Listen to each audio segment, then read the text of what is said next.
Menga nima berib yubordingiz? Nima bu? deb telefon qilib qolsalar bo'ladimi? Klientim bugun dastavka chiqarib yuborganimdan keyin dastavka yozib oldingizmi? Nima bo'ldi deb so'rasam, menga nima chiqarib yuborganingizni bilasizmi? Nima bu deb qolsalar bo'ladimi?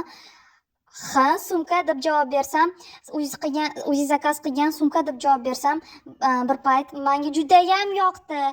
Kutmagan edim bunaqangi chiroyli bo'lib chiqishini desalar bo'ladimi? Ham bir vaqtda o'zida ham shokka, ham quvonchga, ham qo'rquvga tushib qoldim.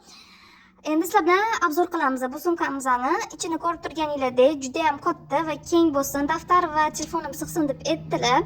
Biz aynan bu sumkamizni xuddi aytganlaridek yasab berdik. Ko'rib turganingizdek hozir ichiga nimalar sig'ishini ko'ramiz. SPF, qo'l krem, pudra va qisqicha soldik ichiga. Ko'rib turganingizdek ichi juda ham keng va katta.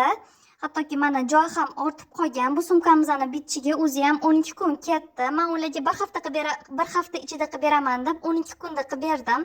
Chunki aynan bu sumkamiz qiyin texnikadan to'qilganligi uchun. Ko'rib turganingizdek ikkita magnit ham qo'yganmiz. Bu sumkamizga narsalar solinganda og'irligi tufayli osilib qolmasligi uchun ikkita magnit qattiq ushlab turadi. Sumkamizni ko'rib turganingizdek bantik qismini qora munchoqdan yasaganmiz. Chunki aynan ular bilan boshida gaplashganimizda oq jimchiqdan bo'lsin dedilar. Keyinchalik aytdilarki, "Mana oq qora kiyimlarim bor, shunga bantik qismini qora qilaylik" dedilar. "Xo'p bo'ladi" deb men ularga bantik qismini qora munchoqlardan qilib berdim. Ko'rib turganingizdek ularga seriy zanjir ham qo'shib berdik tutishlari uchun. Mana tutilgan variantini ham ko'rishingiz mumkin. Ham pop, ham klach, ham kashloq qilib tutsalar bo'ladi. Aynan bantik qismiga qo'llarini kirgizib tutsanglar, juda ham chiroyli ko'rinish beradi.